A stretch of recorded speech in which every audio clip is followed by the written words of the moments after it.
FIFA ലോകകപ്പിൽ ജപ്പാനെ തോൽപ്പിച്ച Brazil pre ക്വാർട്ടറിൽ ഒരു ഗോളിന് പിന്നിട്ട് നിന്ന ശേഷമാണ് ബ്രസീലിന്റെ തകർപ്പൻ തിരിച്ചുവരവ്.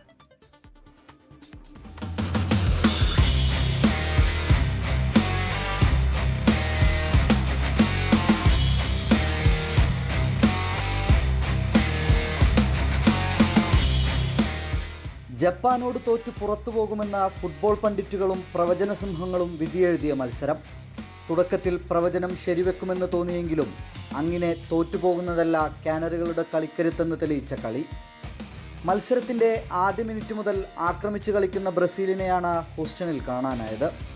എന്നാൽ ആക്രമണത്തിൽ നിന്ന് ലഭിച്ച അവസരം മുതലെടുത്ത ജപ്പാൻ്റെ കൈഷു സാനു 29-ാം മിനിറ്റിൽ കാനറികളുടെ വലകുലുക്കി.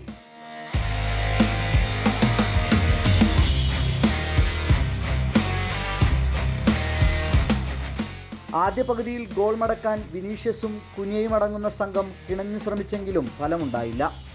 ആദ്യ പകുതിക്ക് പിരിയുമ്പോൾ സ്കോർ ബോർഡിൽ സമുറായികൾക്ക് മുൻതൂക്കം. രണ്ടാം പകുതിയിൽ മധ്യനിരയിൽ നിന്ന് ലൂക്കാസ് പക്വിറ്റയെ പിൻവലിച്ച മുന്നേറ്റ താരം എൻട്രിക്കിനെ കളത്തിലെത്തിച്ചു. ഒരിക്കൽ കൂടി കാനറുകളുടെ രക്ഷകൻ അവതരിച്ചു. 56-ാം മിനിറ്റിൽ ഹെഡർ ഗോളുമായി കസമേറോ.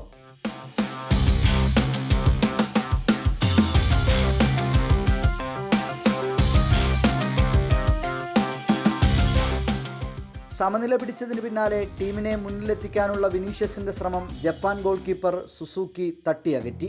പിന്നീട് നിരന്തര ആക്രമണങ്ങൾ നടത്തിയെങ്കിലും ജപ്പാന്റെ വല കുലുക്കാൻ ബ്രസീലിനായില്ല. മത്സരം എക്സ്ട്രാ ടൈമിലേക്ക് പോകുമെന്ന് തോന്നിച്ച സമയം മധ്യനിര താരം ബ്രൂണോ ഗുമാറസ് നൽകിയ പന്ത് Gabriel Martinelli വലയിലെത്തിച്ചു.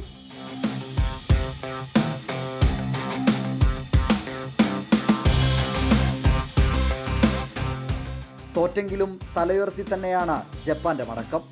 World cup desk 24.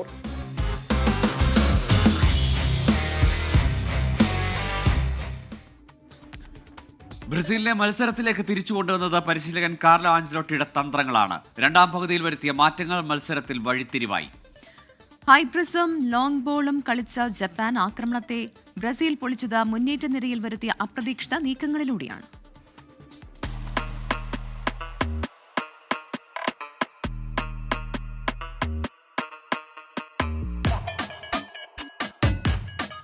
രണ്ടാം പകുതിയിൽ കളി മാറ്റിയ കാർലോ ആഞ്ചലോട്ടിയുടെ സൂപ്പർ സബ്.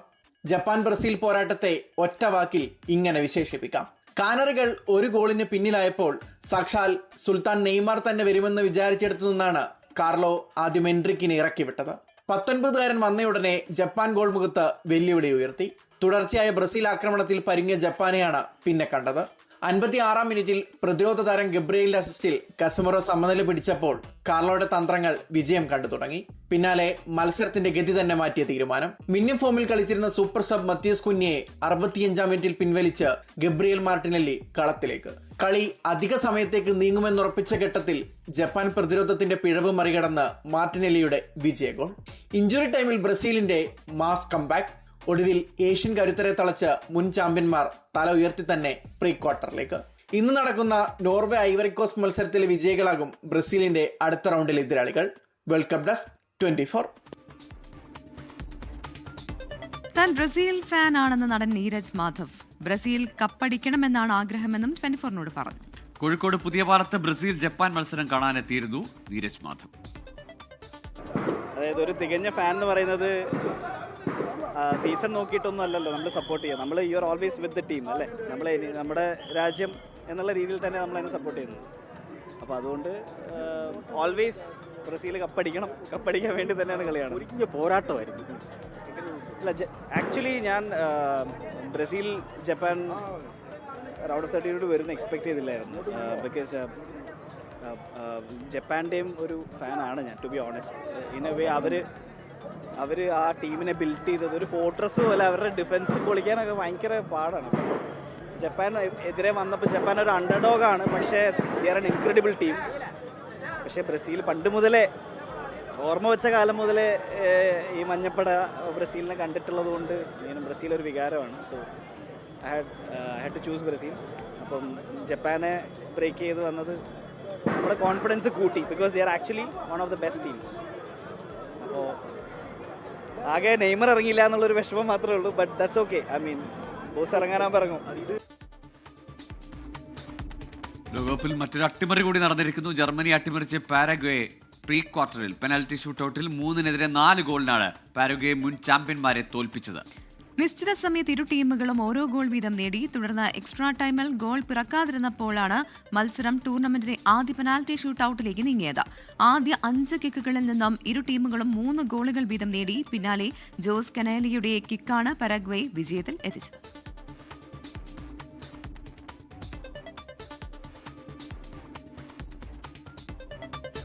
പശ്ചിമേഷ്യൻ സംഘർഷത്തിൽ സമാധാന ചർച്ചകൾ വീണ്ടും വഴിമുട്ടി.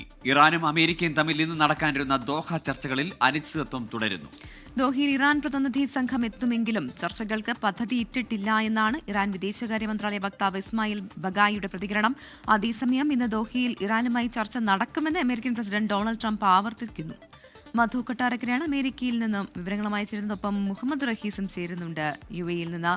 ആദ്യം മധു കൊട്ടാരക്കരയിലേക്ക് പോകുന്നു. മധു, ഗുഡ് മോർണിംഗ്. അമേരിക്കയെ സംബന്ധിച്ച് ഈ ചർച്ച പരാജയപ്പെട്ടാലും അത് മുന്നോട്ട് പോയാലും അവർക്ക് നിശ്ചിതമായിട്ടുള്ള തന്ത്രങ്ങളുണ്ട്.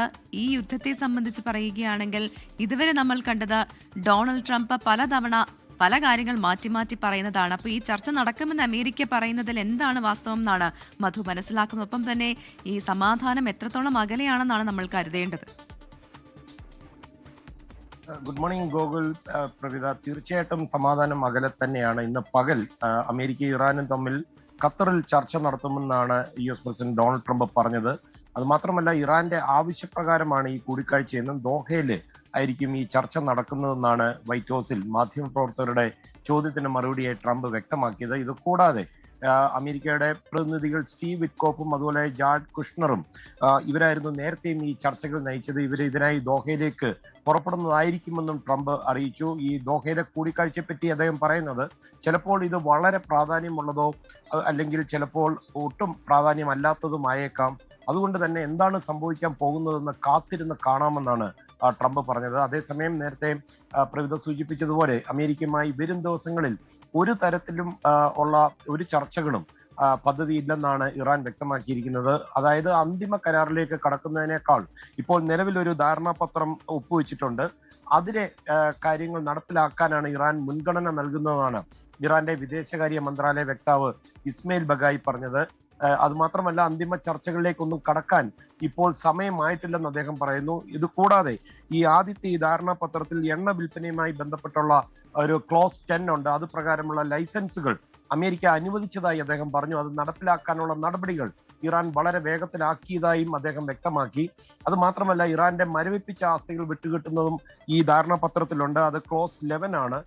അത് സംബന്ധിച്ചുള്ള ചർച്ചകൾ പുരോഗമിക്കുകയാണ്. ഇതിന്റെ ഭാഗമായി ഇറാന്റെ ഒരു വിദഗ്ധ സംഘം ഈ ആഴ്ച ദോഹ സന്ദർശിക്കുമെന്നും അദ്ദേഹം അറിയിച്ചിട്ടുണ്ട്. അതേസമയം ഖത്തറിലുള്ള ഇറാന്റെ മരവിപ്പിച്ച ആസ്തികളിൽ പകുതിയോളം ടെഹ്റാനിൽ തിരിച്ചെത്തുമെന്നാണ് ഇറാൻ പ്രസിഡന്റ് മസൂദ് പെസഷ്കിയാൻ പ്രത്യാശ വയ്ക്കുന്നത്. അതായത് ഹോം നഗരത്തിൽ അദ്ദേഹം മുതിർന്ന ഇറാനിയൻ മതപണ്ഡിതരുമായിട്ട് ഇന്നലെ ഒരു കൂടിക്കാഴ്ച ഉണ്ടായിരുന്നു. അവരുമായിട്ടുള്ള കൂടിക്കാഴ്ചയിലാണ് ഇദ്ദേഹം വ്യക്തമാക്കിയത്. ഇത് ഇറാൻ വാർത്താ ഏജൻസികളാണ് ഇത് റിപ്പോർട്ട് ചെയ്തത്. അതേസമയം ഇറാന്റെ മരവിപ്പിച്ച ആസ്തികളൊന്നും ഇതുവരെയും വിട്ടു നൽകിയിട്ടില്ലെന്നാണ് അമേരിക്ക ഇതിനോട് പ്രതികരിച്ചത്. ഈ വിഷയത്തോട് ഇസ്രയേലിന്റെ പ്രതികരണവും വന്നിട്ടുണ്ട്. ഇസ്രയേൽ പറയുന്നത് അവരുടെ എതിർപ്പൊന്നും വകവെക്കാതെയാണ് അമേരിക്കയും അതുപോലെ ഡൊണാൾഡ് ട്രംപും ഇപ്പോൾ ഈ ഇറാൻ സംഘർഷത്തിൽ ലെബനോനിലെ വെടിനിർത്തലുമായി ബന്ധിപ്പിച്ചതെന്നാണ് ഇസ്രായേലിന്റെ പ്രതിരോധ മന്ത്രി ഇസ്രായേൽ കാട്സ് പറയുന്നത്. അതുമാത്രമല്ല, ഇപ്പോൾ നടക്കുന്ന ഈ ഇറാൻ അമേരിക്ക ചർച്ചകൾ പരാജയപ്പെട്ടാൽ തീർച്ചയായിട്ടും ഇറാനെ വീണ്ടും ആക്രമിക്കുമെന്ന് കാട്സ് പറയുന്നു. ഇത് കൂടാതെ ഹിസ്ബുള്ള പൂർണ്ണമായും അവർ ഇല്ലാതാകുന്നത് വരെ ലെബനനിൽ തുടരുവാൻ അത് ഇസ്രായേലിന് അമേരിക്കയുടെ പിന്തുണ മുമ്പുണ്ടായിരുന്നു, ഇനി തുടർന്നും ഉണ്ടാകുമെന്നാണ് കാട്സ് അവകാശപ്പെടുന്നത്. അതായത് ഇതിന്റെ പിന്നിൽ എന്തായാലും ഇസ്രായേൽ ഇതിന്റെ പിന്നാലെ ഉണ്ടെന്നുള്ളത് ഈ കരാർ എത്രത്തോളം നടപ്പിലാക്കാൻ പറ്റുമെന്നുള്ള ഒരു സംശയമനയിൽ ഇപ്പോൾ നിൽക്കുകയാണ്. പ്രവിത, ഗോകുൽ. മധുകൂട്ടാരൊക്കെയാണ് അമേരിക്കയിൽ നിന്നുള്ള വിവരങ്ങൾ നൽകിയത്. ഇനി മുഹമ്മദ് റഹീസിലേക്ക് പോകുന്നു. UAE-യിൽ നിന്ന് റഹീസ് ചേരുകയാണ്. റഹീസ്, പ്രതിനിധികൾ എത്തുമെങ്കിലും ചർച്ച ഉണ്ടാകില്ല എന്ന നിലയിലാണ് ഇറാന്റെ ഒരു സ്റ്റാൻഡ് ഇപ്പോഴും ഉള്ളത്. അതേസമയം തന്നെ ഒമാൻ അടക്കം മുന്നറിയിപ്പ് നൽകുന്നുണ്ട് ഇറാൻ. എന്താണ് ഈ പശ്ചിമേഷ്യയിൽ ഉണ്ടാകുന്ന ഈ അശാന്തി അല്ലെങ്കിൽ ഈ സമാധാനം പുലരാത്ത അല്ലെങ്കിൽ സമാധാന ഉടമ്പടികളെല്ലാം കാറ്റിൽ പറത്തുന്നതും തകിടം മറിക്കുന്നതുമായ നീക്കങ്ങൾ എല്ലാ ദിവസങ്ങളിലും ഉണ്ടാകുന്നുണ്ട്. ഇതിനെ പ്രവാസി സമൂഹം അടക്കം എങ്ങനെയാണ് നോക്കിക്കാണുന്നത്? ഗോകുൽ, ദോഹയിൽ ഒരു ചർച്ച നടക്കുമെന്നും ആ ചർച്ചയിൽ ഏതാണ്ടൊക്കെ ഈ സമാധാനത്തിനുള്ള ഒരു പാത, ഇപ്പോൾ തുറന്നിരിക്കുന്ന പാതയിലൂടെ ബഹുദൂരം ഇരു രാഷ്ട്രങ്ങളും സഞ്ചരിക്കുമെന്നും ലോകത്തിന് തന്നെ അതൊരു സമാധാനമായി മാറുമെന്നാണ് ഗൾഫ് രാജ്യങ്ങളൊക്കെ തന്നെയും പ്രതീക്ഷ വെച്ചിരുന്നത്. കാരണം ചർച്ചയെ സ്വാഭാവികമായിട്ടും എല്ലാ രാജ്യങ്ങളും സ്വാഗതം ചെയ്യുകയും ചെയ്യുന്നു. കഴിഞ്ഞൊരു 24 മണിക്കൂറിനിടയിൽ കാര്യമായ ആക്രമണങ്ങളൊന്നും തന്നെ ഗൾഫ് രാജ്യങ്ങൾ നേരിട്ടിട്ടില്ല എന്നുള്ളത് ആശ്വാസകരമാണ്.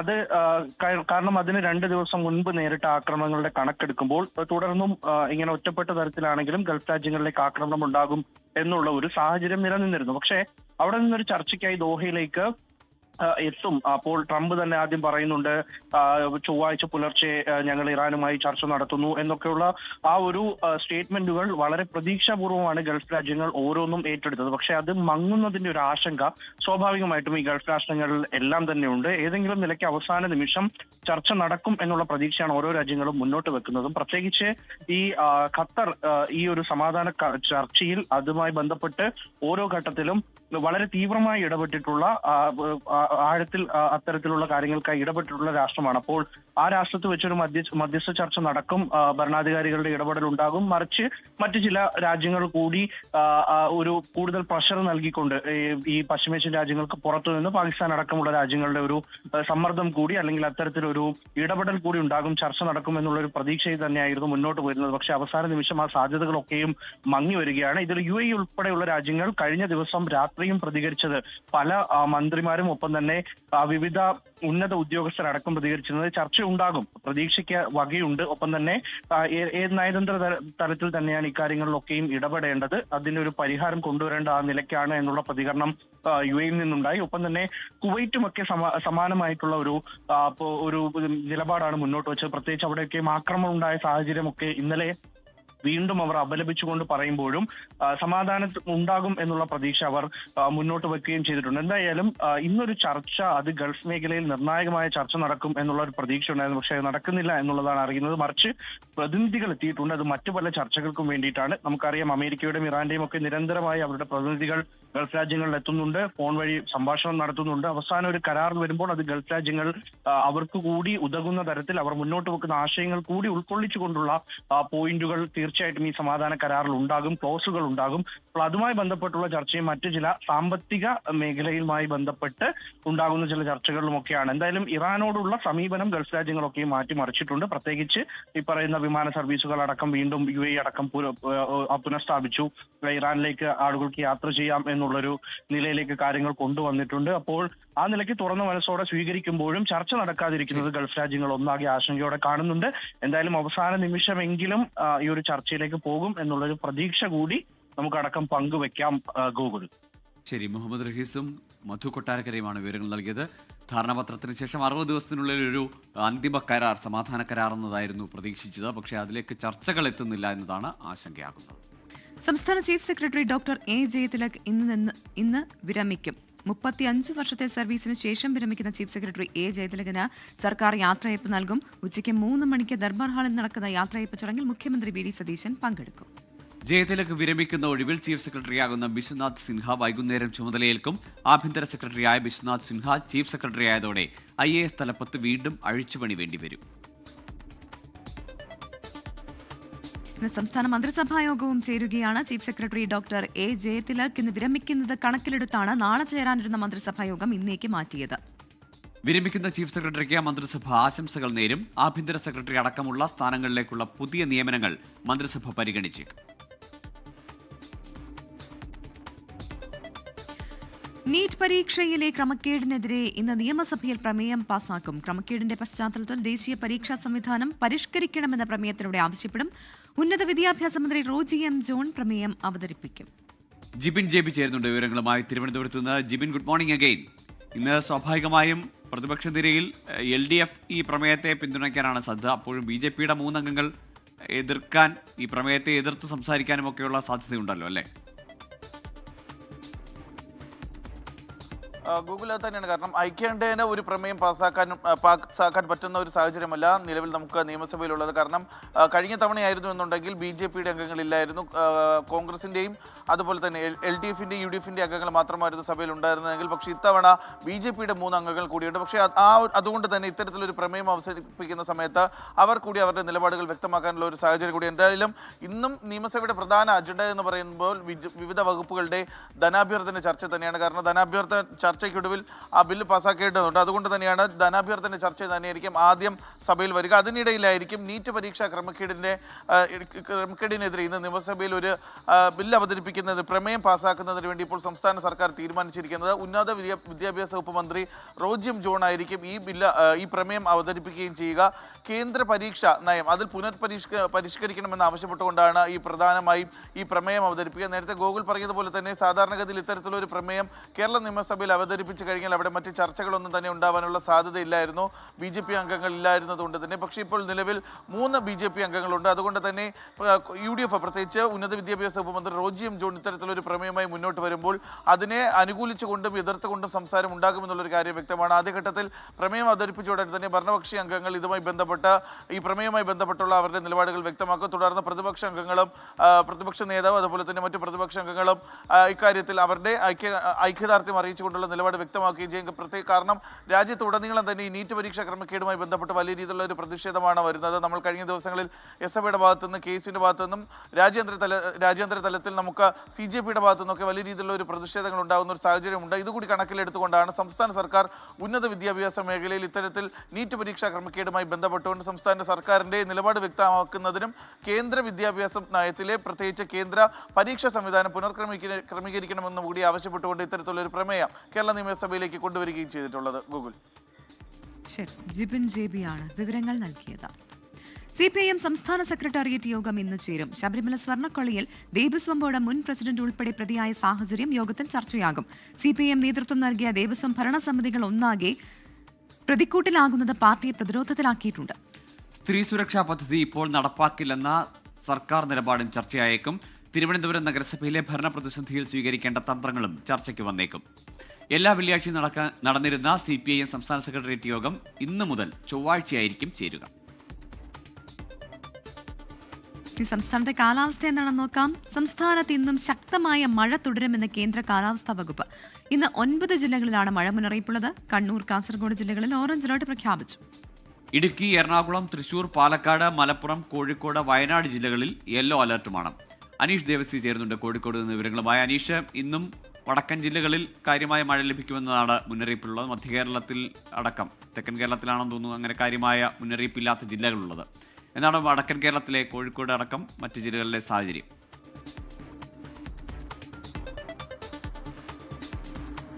Google Pravitha, good morning. ഏതായാലും കോഴിക്കോട് ജില്ലയിൽ ഇന്ന് യെല്ലോ അലേർട്ടാണ്. പക്ഷേ അലേർട്ടിൻ്റെതായ രീതിയിലുള്ള മഴയൊന്നുമില്ല. കോഴിക്കോട് രാവിലെ തന്നെ നഗരവും അതുപോലെ ജില്ലയുടെ മറ്റ് പ്രദേശങ്ങളും ശാന്തമാണ്. ഏതായാലും സംസ്ഥാനത്ത് അടുത്ത 5 ദിവസം മഴ ശക്തമാകുമെന്നാണ് കാലാവസ്ഥാ നിരീക്ഷണ വകുപ്പ് മുന്നറിയിപ്പ് നൽകിയിരിക്കുന്നത്. അതിനെ തുടർന്ന് വിവിധ ജില്ലകളിൽ യെല്ലോ, ഓറഞ്ച് അലേർട്ടുകൾ പ്രഖ്യാപിച്ചിട്ടുണ്ട്. ശക്തമായ കാറ്റിനും ഇടിമിന്നലിനും സാധ്യതയുള്ളതിനാൽ ഈ പൊതുജനങ്ങൾ അതീവ ജാഗ്രത പാലിക്കണമെന്ന് സംസ്ഥാന ദുരന്ത നിവാരണ അതോറിറ്റിയും നിർദ്ദേശം നൽകിയിട്ടുണ്ട്. ഇന്ന് 2 ജില്ലകളിലാണ് ഓറഞ്ച് അലേർട്ട് പ്രഖ്യാപിച്ചിരിക്കുന്നത്. കണ്ണൂർ, കാസർഗോഡ് ജില്ലകളിലാണ് ഓറഞ്ച് അലേർട്ട്. അതുപോലെ ഇന്ന് 7 ജില്ലകളിൽ യെല്ലോ അലേർട്ടും പ്രഖ്യാപിച്ചിട്ടുണ്ട്. ഇടുക്കി, എറണാകുളം, തൃശൂർ, പാലക്കാട്, മലപ്പുറം, കോഴിക്കോട്, വയനാട് ജില്ലകളിലാണ് യെല്ലോ അലേർട്ട് പ്രഖ്യാപിച്ചിരിക്കുന്നത്. അതുപോലെ ഈ ജൂലൈ 1 മുതൽ ജൂലൈ 3 വരെ വിവിധ ജില്ലകളിൽ ഒറ്റപ്പെട്ട ശക്തമായ മഴയ്ക്കും സാധ്യത പ്രവചിച്ചിട്ടുണ്ട്. എന്നാൽ ഈ മഴ ശക്തമാകുന്ന ഒരു സാഹചര്യത്തിൽ കേരളത്തിലുടനീളം, സംസ്ഥാനത്ത് ഉടനീളം എല്ലാ ജില്ലകളിലും ജില്ലാ താലൂക്ക് തലത്തിൽ കൺട്രോൾ റൂമുകൾ പ്രവർത്തനം ആരംഭിച്ചിട്ടുണ്ട്. ഈ പൊതുജനങ്ങൾക്ക് സേവനം ആവശ്യമാണെങ്കിൽ 1070 1077 എന്നീ ടോൾ ഫ്രീ നമ്പറുകളിൽ ബന്ധപ്പെടാവുന്നതാണ്. ഗൂഗിൾ പ്രവിത. ശരി, അനീഷ് ദേവസിയാണ് വിവരങ്ങൾ നൽകിയത് കോഴിക്കോട് നിന്ന്. വടക്കുകിഴക്കൻ സംസ്ഥാനങ്ങളിൽ മഴ ശക്തമാകുമെന്നും മുന്നറിയിപ്പ്. അസമിലും അരുണാചൽ പ്രദേശിലും മഴക്കെടുതി രൂക്ഷമാണ്. താഴ്ന്ന മേഖലകളിലെ വീടുകളിൽ വെള്ളം കയറി. നദികൾ കരകവിഞ്ഞൊഴുകുകയാണ്. നദീതീരങ്ങളിൽ താമസിക്കുന്നവർ ജാഗ്രത പാലിക്കണമെന്നാണ് നിർദ്ദേശം. അരുണാചൽ പ്രദേശ് മുഖ്യമന്ത്രി പേമാ ഖണ്ഡുവുമായും അസം മുഖ്യമന്ത്രി ഹിമന്ത ബിശ്വ ശർമ്മയുമായും കേന്ദ്ര ആഭ്യന്തരമന്ത്രി അമിത് ഷാ സംസാരിച്ചു. ഇരു സംസ്ഥാനങ്ങളിലെയും മഴക്കെടുതി വിലയിരുത്തി. മഴയ്ക്കും മണ്ണിടിച്ചിലിനും സാധ്യതയുണ്ടെന്നാണ് മുന്നറിയിപ്പ്.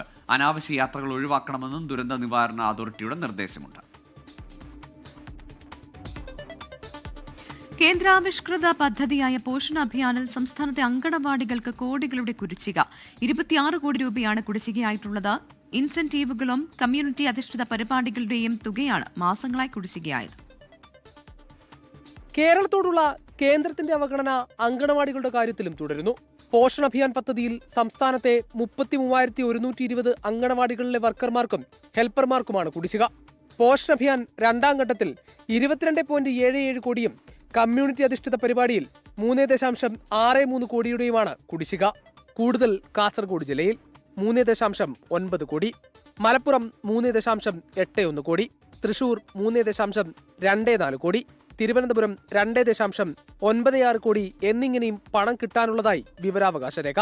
എന്തുകൊണ്ട് ഇത് വൈകി നോക്കുമ്പോൾ നമ്മളെ ജില്ലക്കകത്ത് കുടിശ്ശിക വരാൻ കാരണം ഞങ്ങൾ പല തവണ ഞങ്ങളുടെ ജില്ലാ ഓഫീസറെയും ഞങ്ങളുടെ പ്രോഗ്രാം ഓഫീസറെയും കാണുകയും അവർ പറയുന്നത് നിങ്ങളുടെ ഡാറ്റാസ് കൃത്യമായി എല്ലാ പ്രോജക്റ്റിനും കൃത്യമായി കിട്ടുന്നില്ല എന്നാണ്. പക്ഷേ പിന്നീട് ഞങ്ങൾ എല്ലാ പ്രോജക്റ്റുകൾക്ക് നിർദ്ദേശം ഞങ്ങൾ സംഘടന എന്ന നിലയിൽ എല്ലാ പ്രോജക്റ്റുകൾക്കും പറഞ്ഞു കൃത്യമായി നിങ്ങൾ കാര്യങ്ങൾ കൊടുക്കുക, എന്നിട്ടും ഞങ്ങൾക്ക് ഇൻസെൻറ്റീവ് ഇല്ല. പക്ഷെ അത് മാത്രമല്ല, ഈ 84 മാസത്തിൽ 24 മാസത്തെ ഇൻസെൻറ്റീവ് മാത്രം കിട്ടിയതുകൊണ്ട് ഞങ്ങൾക്ക് കിട്ടുന്ന ഹോണറേറിയത്തിൽ നിന്ന് എടുത്താണ് ബാക്കി കാര്യങ്ങൾ ചെയ്യുന്നത്. മാസത്തിൽ 21 ദിവസം അങ്കണവാടികൾ തുറന്ന് ഹാജർ രേഖപ്പെടുത്തുന്നതിന് വർക്കർക്കും ഹെൽപ്പർക്കും 250 രൂപ വീതവും, ഗൃഹസന്ദർശനം 60%, കുട്ടികളുടെ വളർച്ചാ നിരക്ക് സംബന്ധിച്ച പരിശോധന 80% പൂർത്തീകരിച്ചാൽ വർക്കർക്ക് 250 രൂപ വീതവും ലഭിക്കണം. ഇതാണ് മാസങ്ങളായി മുടങ്ങിയത്.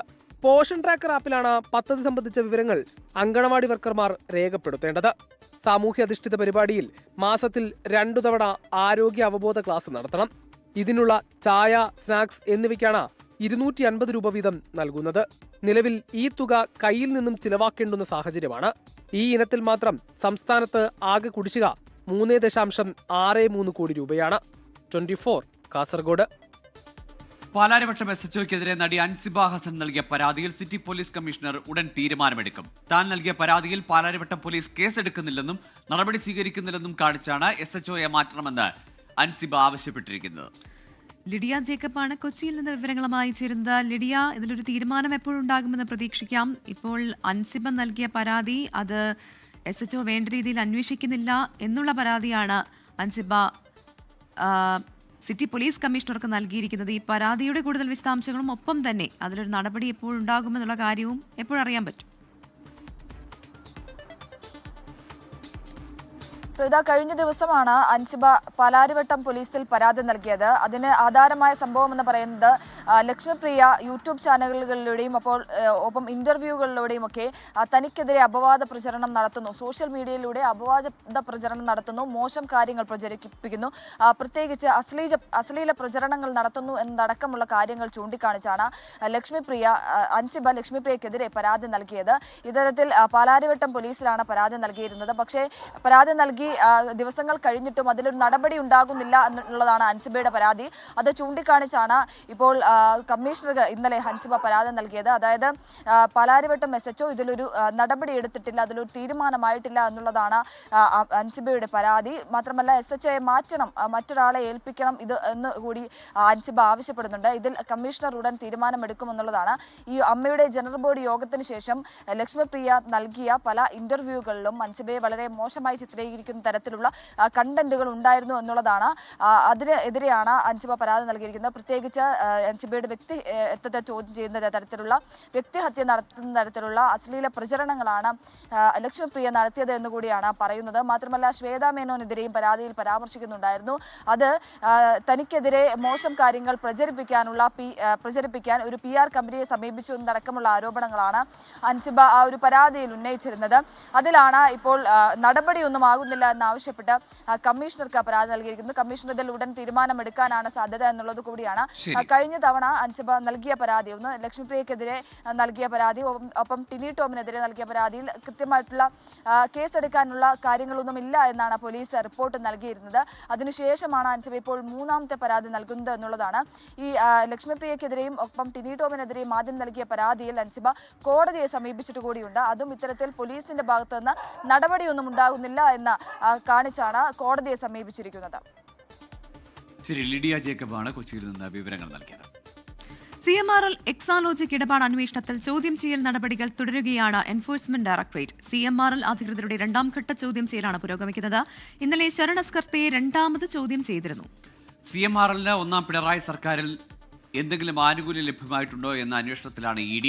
പിണറായി വിജയന്റെ മകൾ വീണ ടിയോട് എപ്പോൾ വിളിച്ചാലും ഹാജരാകണമെന്നാണ് ED നൽകിയിട്ടുള്ള നിർദ്ദേശം. വീണയെ മൂന്നാമതും ഉടൻ ചോദ്യം ചെയ്യും. ശബരിമല സ്വർണ്ണക്കള്ള കേസിൽ PS പ്രശാന്തും A അജികുമാറും കൂടി പ്രതികളായതോടെ LDF ഭരണകാലത്തെ 2 പ്രധാന ഭരണസമിതികളാണ് സംശയനിഴലിലായത്. 20, 17, 18 കാലത്തിന് സമാനമായ കൊള്ളയ്ക്ക് 2025 കളമൊരുക്കി എന്ന കണ്ടെത്തലിനെ അടിസ്ഥാനപ്പെടുത്തിയാണ് അക്കാലത്ത് തിരുവിതാംകൂർ ദേവസ്വം ബോർഡ് പ്രസിഡന്റായിരുന്ന PS പ്രശാന്തിനെയും ബോർഡംഗം A അജികുമാറിനെയും പ്രത്യേക അന്വേഷണ സംഘം പ്രതികളാക്കിയിരിക്കുന്നത്. എന്നാൽ SITക്ക് മേൽ രാഷ്ട്രീയ സമ്മർദ്ദമുണ്ടെന്നാണ് PS പ്രശാന്തിന്റെ പ്രതികരണം. താൻ നിയമവിരുദ്ധമായി ഒന്നും ചെയ്തിട്ടില്ല എന്നും ഇപ്പോഴത്തെ പ്രതിചേർക്കൽ മുഖ്യമന്ത്രി അറിഞ്ഞുകൊണ്ടുള്ള രാഷ്ട്രീയ ഗൂഢാലോചനയാണെന്നുമാണ് പ്രതിപക്ഷത്തിന്റെ നിലപാട്.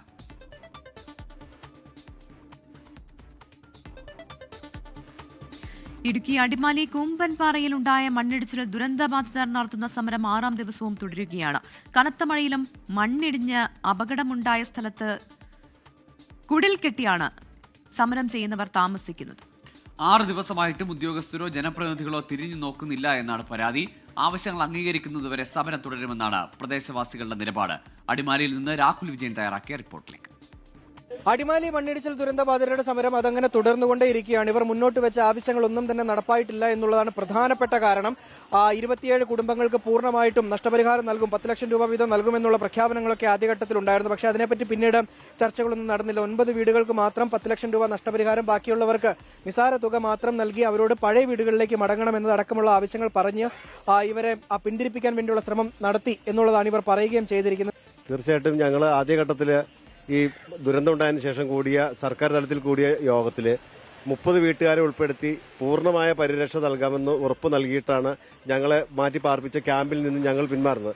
ജില്ലാ കളക്ടറുടെ നേതൃത്വത്തിലാണ് അന്ന് ചർച്ച നടന്നതും കഴിഞ്ഞ മന്ത്രിസഭയിലെ മന്ത്രിയായിരുന്ന റോഷി അഗസ്റ്റിൻ ഇതുമായി ബന്ധപ്പെട്ട് NHAയുടെ ആൾക്കാർ, EKK കൺസ്ട്രക്ഷൻ കമ്പനി ആൾക്കാർ എല്ലാവരും കൂടി കൂട്ടായി എടുത്ത തീരുമാനമായിരുന്നു ഞങ്ങൾ 30 വീട്ടുകാരെ ഒരേപോലെ സംരക്ഷിച്ചുകൊള്ളാം, എല്ലാവർക്കും ഒരേ രീതിയിലുള്ള നഷ്ടപരിഹാരം തന്നാമെന്നുള്ള രീതിയിലായിരുന്നു ഞങ്ങൾ അവിടെ താമസിച്ച് ഞങ്ങൾ അത് പറഞ്ഞിട്ട് അങ്ങനെ പറഞ്ഞാണ് ഞങ്ങൾ ആ ക്യാമ്പിൽ നിന്ന് മാറ്റിയത്. ക്യാമ്പിൽ നിന്ന് മാറ്റി ഞങ്ങൾ വാടകയ്ക്ക് വീടെടുത്ത് താമസിക്കാൻ തുടങ്ങി. ആദ്യ മാസത്തിൽ വാടക കിട്ടിയില്ല. 4 മാസം തുടർച്ചയായിട്ട് വാടക കിട്ടാതിരുന്നപ്പോഴാണ് ഞങ്ങൾ ആദ്യഘട്ട സമരത്തിൽ ഇറങ്ങിയത്. ഞങ്ങൾ ഇറങ്ങിയിരിക്കുന്നത് ഒരിക്കലും വാടകയ്ക്ക് വേണ്ടിയിട്ട് അല്ലെങ്കിൽ നിസ്സാരമായി തരുന്നതിന് തുകയ്ക്ക് വേണ്ടിയല്ല. ഞങ്ങൾക്ക് നഷ്ടപ്പെട്ട ഞങ്ങളുടെ വീട് അത് ഞങ്ങൾക്ക് വേണം, അതിനു വേണ്ടിയാണ് ഞങ്ങൾ ഇറങ്ങിയിരിക്കുന്നത്. അതാണ് സമരത്തിന്റെ ആവശ്യം.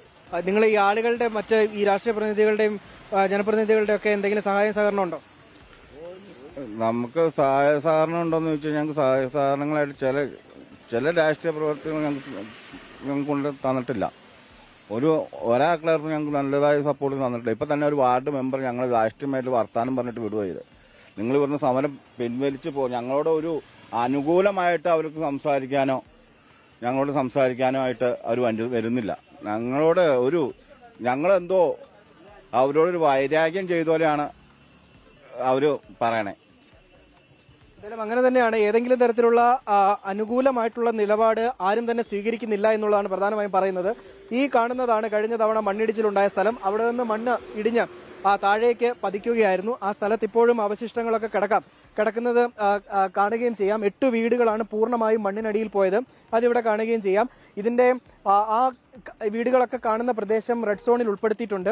അതിൽ കുഴപ്പമില്ലാത്ത വീടുകൾ ഇരിക്കുന്ന സ്ഥലം റെഡ് സോണിൽ നിന്ന് മാറ്റാം എന്നുള്ളത് കളക്ടർ പറഞ്ഞിട്ടുണ്ട്.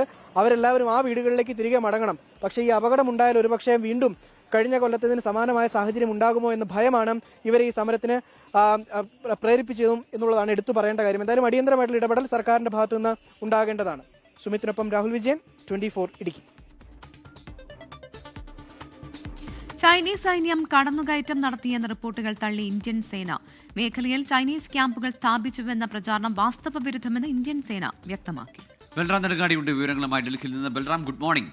കഴിഞ്ഞ ദിവസമാണ് ഈ അതിർത്തി മേഖലയുള്ള ഒരു കമ്മ്യൂണിറ്റി അവരൊരു പരാതി ഇത്തരത്തിൽ അവർ കാലിമയ്ക്കാൻ പോകുന്ന സ്ഥലത്ത്, വനവിഭവങ്ങൾ ശേഖരിക്കാൻ പോകുന്ന സ്ഥലത്തൊക്കെ ചൈനീസ് സൈന്യം കടന്നു കയറിയെന്നും അവിടെ ക്യാമ്പുകൾ സ്ഥാപിച്ചു എന്നൊക്കെയുള്ള ഒരു പരാതി ഉന്നയിക്കുന്നത്. അതേ തുടർന്നുണ്ടായ വിവാദങ്ങളാണിത്.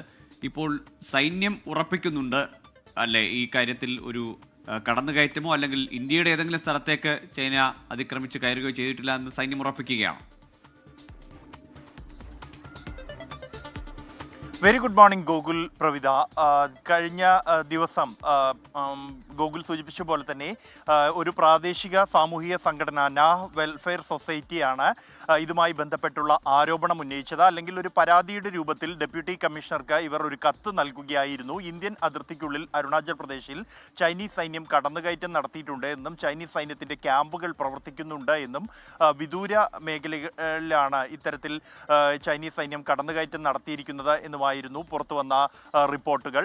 ഈ വിഷയത്തിലാണ് ഇപ്പോൾ സൈന്യത്തിന്റെ പ്രതികരണം വന്നിരിക്കുന്നത്. അത്തരത്തിൽ യാതൊരു കടന്നുകയറ്റവും ചൈനീസ് സൈന്യത്തിന്റെ ഭാഗത്തു നിന്നും ഉണ്ടായിട്ടില്ല എന്നും ഈ പുറത്തുവരുന്ന റിപ്പോർട്ടുകൾ വാർത്തകളും അത് അടിസ്ഥാനരഹിതമാണ് എന്നുമാണ് സൈന്യം വ്യക്തമാക്കിയിരിക്കുന്നത്. അരുണാചൽ പ്രദേശ് എന്നല്ല, ഈ ഇന്ത്യൻ അതിർത്തിയിൽ എവിടെയും അത്തരത്തിലുള്ളൊരു കടന്നുകയറ്റം ഉണ്ടായിട്ടില്ല എന്നുമാണ് സൈന്യം വ്യക്തമാക്കുന്നത്. അതേസമയം കഴിഞ്ഞ 15 വർഷത്തോളമായി ചൈന തുടർച്ചയായി നിരന്തരം ഇത്തരത്തിൽ അതിർത്തി കയ്യേറിക്കൊണ്ടിരിക്കുകയാണ് എന്നായിരുന്നു ഈ നാഹ് വെൽഫെയർ സൊസൈറ്റിയുടെ കത്തിൽ ചൂണ്ടിക്കാണിച്ചിരിക്കുന്നത്. അതേസമയം ഇതിൽ ശ്രദ്ധേയമായ മറ്റൊരു നീക്കം, അരുണാചൽ പ്രദേശിലെ മന്ത്രി ഈ പരാതിയെക്കുറിച്ച് അന്വേഷിക്കും എന്നൊരു പ്രതികരണവും നടത്തിയിട്ടുണ്ട് എന്നുള്ളതാണ്. പ്രാദേശികമായി ഇക്കാര്യം പരിശോധിക്കും എന്നാണ് മന്ത്രി അറിയിച്ചിരിക്കുന്നത്. എന്തായാലും സൈന്യം ഇക്കാര്യം പൂർണ്ണമായും നിഷേധിച്ചിരിക്കുകയാണ്. ഗോകുൽ പ്രവിത. ശരി, ബൽറാം നെടുങ്ങാടിയാണ് വിവരങ്ങൾ നൽകിയത് ഡൽഹിയിൽ നിന്ന്. ലഫ്റ്റനന്റ് ജനറൽ ധീരജ് സേഠ് ഇന്ത്യയുടെ പുതിയ കരസേന മേധാവിയായി ഇന്ന് ചുമതലയേൽക്കും. കരസേനയുടെ ഉപമേധാവിയായി സേവനമനുഷ്ഠിക്കുകയാണ് ധീരജിന്റെ സ്ഥാനക്കയറ്റം. നിലവിലെ കരസേനാ മേധാവി ജനറൽ ഉപേന്ദ്ര ദ്വിവേദി ഇന്ന് സർവീസിൽ നിന്ന് വിരമിക്കും. സുദർശൻ ചക്ര കോപ്സിന്റെ കമാൻഡറായി സേവനമനുഷ്ഠിച്ചിട്ടുള്ള ധീരജ് ഡൽഹി ഏരിയയുടെ ജനറൽ ഓഫീസർ കമാൻഡിംഗ് ആയും പ്രവർത്തിച്ചിട്ടുണ്ട്. മരുഭൂമി മേഖലയിലും ജമ്മു കശ്മീരിൽ നുഴഞ്ഞുകയറ്റ മേഖലകളിലും അദ്ദേഹത്തിന് ദീർഘകാല പ്രവൃത്തി പരിചയമുണ്ട്. കമാൻഡർ എന്ന നിലയിൽ അദ്ദേഹം സൗത്ത് വെസ്റ്റേൺ കമാൻഡിനെയും സദേൺ കമാൻഡിനെയും നയിച്ചിട്ടുണ്ട്. അങ്കോളയിലെ യുണൈറ്റഡ് നേഷൻസ് മിഷന്റെ ഓപ്പറേഷൻസ് ഓഫീസറായും ധീരജ് സേവനമനുഷ്ഠിച്ചിട്ടുണ്ട്. കാഫിർ സ്ക്രീൻഷോട്ട് കേസിൽ പ്രതി ജിതിൻ ഭാസ്കറിന്റെ ജാമ്യ ഹർജി ഇന്ന് പരിഗണിക്കും. കോഴിക്കോട് ജില്ലാ സെഷൻസ് കോടതിയാണ് ഹർജി പരിഗണിക്കുന്നത്. അതേസമയം കേസിൽ മുൻകൂർ ജാമ്യം തേടി ഡിവൈഎഫ്ഐ നേതാവ് റിബീഷ് രാമകൃഷ്ണൻ വടകര 1ാം ക്ലാസ് മജിസ്ട്രേറ്റ് കോടതിയിൽ ഹർജി സമർപ്പിച്ചു. കേസ് ജൂലൈ 3 പരിഗണിക്കും. UAE-യുടെ ചരിത്ര പദ്ധതിയായ ഇത്തിഹാദ് റെയിൽ ഇന്ന് ആരംഭിക്കും. അബുദാബിക്കും ഫുജൈറയ്ക്കുമിടയിലാകും ആദ്യം ട്രെയിൻ ഓടുക. സെപ്റ്റംബർ 30 ഔദ്യോഗിക ഉദ്ഘാടനം. ആ റിപ്പോർട്ടിലേക്ക് വരാം. മറ്റു വാർത്തയിലേക്ക്. അയോധ്യ രാമക്ഷേത്രത്തിലെ സംഭാവന കൊള്ളയിൽ അന്വേഷണ സംഘം ഇന്ന് കൂടുതൽ പേരെ ചോദ്യം ചെയ്തേക്കും. കേസിൽ മുൻ ട്രസ്റ്റ് അംഗം അനിൽ മിശ്ര അടക്കം 80ഓളം പേർക്ക് അന്വേഷണ സംഘം നോട്ടീസ് നൽകിയിരുന്നു. അതിനിടെ കോൺഗ്രസ് പ്രതിനിധി സംഘം ഇന്ന് അയോധ്യ രാമക്ഷേത്രം സന്ദർശിക്കും. സംസ്ഥാന അധ്യക്ഷൻ അജയ് റായിയുടെ നേതൃത്വത്തിൽ MP-മാർ ഉൾപ്പെടുന്ന സംഘമാണ് സന്ദർശനം നടത്തുക.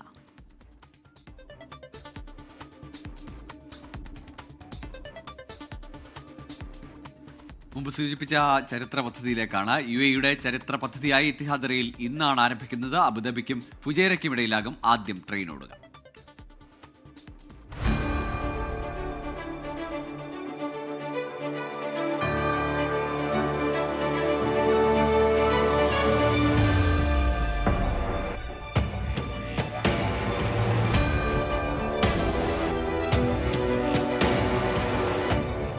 ഒടുവിൽ സമയമായിരിക്കുന്നു. വർഷങ്ങൾ നീണ്ട ആസൂത്രണത്തിനും പ്രവൃത്തികൾക്കും ഫലം കാണുകയാണ്. മരുഭൂമിയിലൂടെ ട്രെയിൻ ചൂളമിട്ട് പായാൻ തുടങ്ങുന്നു. അബുദാബി ഫുജൈറ റൂട്ടിലാണ് ആദ്യം സർവീസ് ആരംഭിക്കുന്നത്. ആദ്യ 3 മാസം ഈ റൂട്ടിൽ മാത്രമാകും എത്തിഹാദ് റെയിൽ സർവീസ് ഉണ്ടാവുക. 1 മണിക്കൂർ 45 മിനിറ്റ് മാത്രമാകും ആകെ യാത്രയ്ക്ക് വേണ്ടി വരിക. പുലർച്ചെ 5:34 ഫുജൈറയിൽ നിന്ന് പുറപ്പെടുന്ന ട്രെയിൻ 7:19 അബുദാബിയിലെത്തും.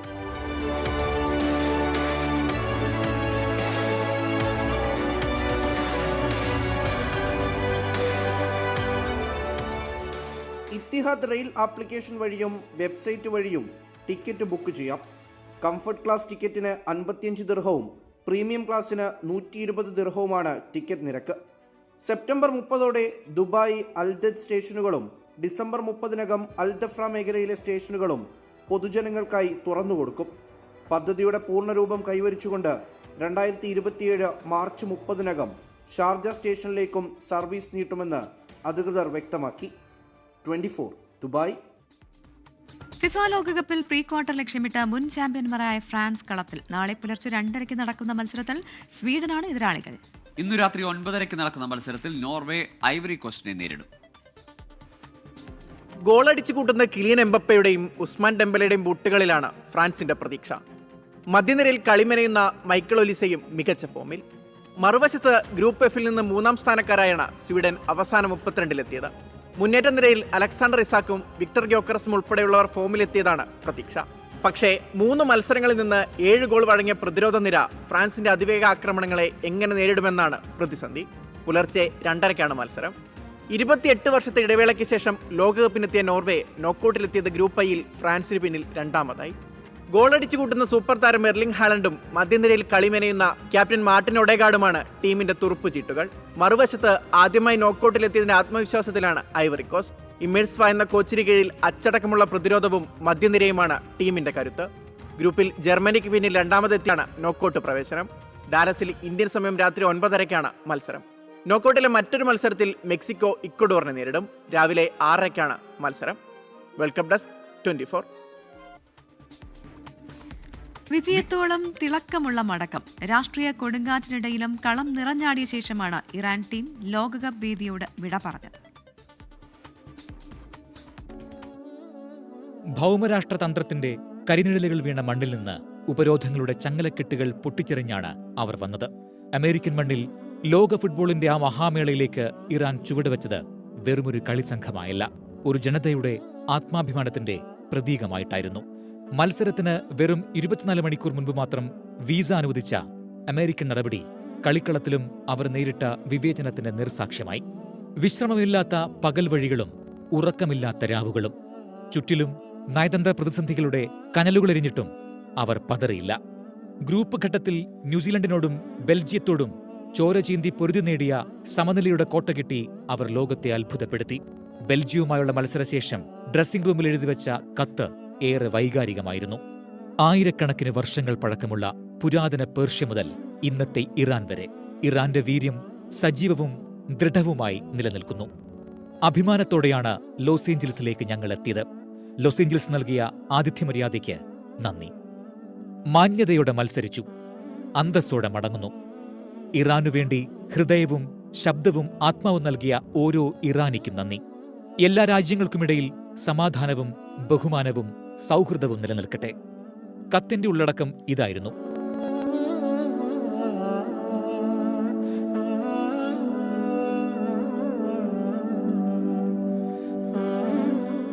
ഈ ചിത്രം മനുഷ്യ മനസാക്ഷിയെ പിടിച്ചുലച്ചതാണ്. ഇറാന്റെ മിനാബ് നഗരത്തിലെ സ്കൂളിന് നേരെയുണ്ടായ ബോംബാക്രമണത്തിൽ 168 പിഞ്ചോമനകളുടെ ജീവനാണ് പൊലിഞ്ഞത്. കത്തിൽ ആ ഹാഷ്ടാഗ് ഉൾപ്പെടുത്തി ലോകത്തെ അവർ വീണ്ടും അത് ഓർമ്മിപ്പിച്ചു. കാൽപന്ത് കളിയുടെ വിധിപുസ്തകം ഇറാനു വേണ്ടി തുറന്നിട്ടത് മറ്റൊരു അധ്യായമായിരുന്നു. സിയാറ്റിലിന്റെ പുൽമൈതാനത്ത് ശ്വാസമടക്കി പിടിച്ച ഇഞ്ചുറി ടൈമിൽ ഷുജാ ഖലീൽസാദയെ വലകുലുക്കിയപ്പോൾ ഒരു രാജ്യം മുഴുവൻ ആനന്ദക്കണ്ണീരോടെ കെട്ടിപ്പിടിച്ച് കരഞ്ഞതാണ്. എന്നാൽ സാങ്കേതികതയുടെ ഇഴകീറി പരിശോധനയിൽ ആ സ്വപ്നം ഒരു ഓഫ്സൈഡ് വിധിയിൽ ഒടുങ്ങിയപ്പോൾ അവിടെ തകർന്നു വീണത് ലക്ഷക്കണക്കിന് മനുഷ്യരുടെ ഹൃദയങ്ങളായിരുന്നു. കൻസാസ് സിറ്റിയിൽ ഓസ്ട്രിയയും അൾജീരിയയും സമനിലയിൽ പിരിഞ്ഞതോടെ ആ ചരിത്ര നോക്കൌട്ട് നേട്ടം ഇറാന്റെ കൈത്തുമ്പിൽ നിന്നും നഷ്ടമായി. ഒരു ടീമിന് ഗ്രൂപ്പിൽ നിന്ന് മുന്നേറാനായേക്കും. എന്നാൽ നീതിയും അന്തസ്സും കൊണ്ട് മാത്രമേ ചരിത്രത്തിന് മുന്നിൽ തലയുയർത്തി നിൽക്കാൻ കഴിയൂ. തോറ്റുമടങ്ങുമ്പോഴും സിയാറ്റിലിന്റെ ഡ്രസ്സിംഗ് റൂമിലെ ആ ശൂന്യതയിൽ അവർ എഴുതിവെച്ച വാക്കുകൾ ഫുട്ബോൾ ചരിത്രത്തിന്റെ നെഞ്ചിലാണ് ആഴ്ന്നിറങ്ങിയത്. വീർപ്പുമുട്ടിച്ച ഉപരോധങ്ങൾക്കും അനീതികൾക്കും മുകളിലേക്ക് ആത്മാഭിമാനത്തിന്റെ കൊടിപാറിച്ച് തലയുയർത്തിപ്പിടിച്ചു മടങ്ങിയ ഇറാൻ സംഘം ഈ ലോകകപ്പ് കണ്ട ഏറ്റവും വലിയ അത്ഭുതങ്ങളിലൊന്നാണ്. World cup desk 24. പന്തളം നഗരസഭയിലുണ്ടായ പദ്ധതി നടത്തിപ്പിലെ ക്രമക്കേടിൽ ഉദ്യോഗസ്ഥർക്കെതിരെ ഉത്തരവ് പുറപ്പെടുവിച്ച് കൊല്ലം വിജിലൻസ് കോടതി. പ്രതികളായ BDO പദ്ധതിയുടെ കൺവീനർമാരായ വാസുദേവൻ നായർ, ഷാലുഖ് ഖാൻ, ശിവരാജൻ എന്നിവർ കുറ്റക്കാരെന്ന് കോടതി കണ്ടെത്തി. 2000-2005 വർഷങ്ങളിലെ ക്രമക്കേടുകളിലാണ് കോടതിയുടെ കണ്ടെത്തൽ. ചിറ നവീകരണം, കുടിവെള്ള പദ്ധതി ഉൾപ്പെടെ 5 പദ്ധതികൾ നടപ്പാക്കാതെ പ്രതികൾ പദ്ധതി വിഹിതം കൈപ്പറ്റി. ഗോഡൌണുകളിൽ നിന്ന് പൈസ കൈപ്പറ്റിയ ശേഷം ഗുണഭോക്താക്കൾക്ക് നൽകാതെ അരി മറിച്ചു വിറ്റു എന്നുമാണ് കണ്ടെത്തൽ. 14 വർഷം തടവും 50,000 രൂപ പിഴയുമാണ് പ്രതികൾക്ക് ശിക്ഷ വിധിച്ചത്. കേന്ദ്ര മന്ത്രിസഭാ പുനഃസംഘടനയുടനുണ്ടായേക്കും. പ്രധാനമന്ത്രി നരേന്ദ്രമോദി വിദേശ സന്ദർശനം പൂർത്തിയാക്കി മടങ്ങിയെത്തിയതോടെ അന്തിമഘട്ട ചർച്ചകൾ ഉണ്ടാകുമെന്നാണ് സൂചന. വർഷകാല പാർലമെന്റ് സമ്മേളനത്തിന് മുന്നോടിയായി മന്ത്രിസഭാ പുനഃസംഘടന നടന്നേക്കും. ചില മന്ത്രിമാരുടെ വകുപ്പുകളിൽ മാറ്റങ്ങളുണ്ടാകും. നീറ്റ് ചോദ്യപേപ്പർ ചോർച്ച, CBSE ക്രമക്കേട് തുടങ്ങിയ വിഷയങ്ങളിൽ കേന്ദ്ര വിദ്യാഭ്യാസ മന്ത്രി ധർമ്മേന്ദ്ര പ്രധാനെ മന്ത്രിസഭയിൽ നിന്ന് മാറ്റിയേക്കും. കേന്ദ്ര മന്ത്രിസഭാ പുനഃസംഘടനയ്ക്കൊപ്പം BJP ദേശീയ തലത്തിലും അഴിച്ചുപണി നടത്തുമെന്നാണ് വിവരം. ചില കേന്ദ്രമന്ത്രിമാരെ BJPയിലെ സംഘടനാ ചുമതലകളിലേക്ക് മാറ്റാനും പാർട്ടി ഭാരവാഹികളെ സർക്കാരിൽ ഉൾപ്പെടുത്താനും സാധ്യതയുണ്ട്. അഫ്ഗാനിസ്ഥാനിൽ പാകിസ്ഥാൻ നടത്തിയ വ്യോമാക്രമണത്തെ അപലപിച്ച് ഇന്ത്യ. അഫ്ഗാനിസ്ഥാന്റെ പരമാധികാരത്തിനെതിരായ ആക്രമണമെന്ന് ഇന്ത്യ വിമർശിച്ചു. പാകിസ്ഥാന്റെ ആക്രമണത്തിൽ സ്ത്രീകളും കുട്ടികളും അടക്കം 36 പേർ കൊല്ലപ്പെട്ടു. ബൽറാം നെടുങ്ങാടി ചേരുന്നുണ്ട് വിവരങ്ങളുമായി. ബൽറാം, കഴിഞ്ഞ ദിവസം പാകിസ്ഥാനിലുണ്ടായ ആക്രമണത്തിൽ ഇന്ത്യയെ പഴിചാരിയതാണ് പാക് ഭരണ നേതൃത്വം. ഇപ്പോൾ അഫ്ഗാനിസ്ഥാനിലേക്ക് വീണ്ടും ആക്രമണം നടത്തുകയാണ് പാകിസ്ഥാൻ. അതിന്റെ പഴിയും ഇന്ത്യക്ക്.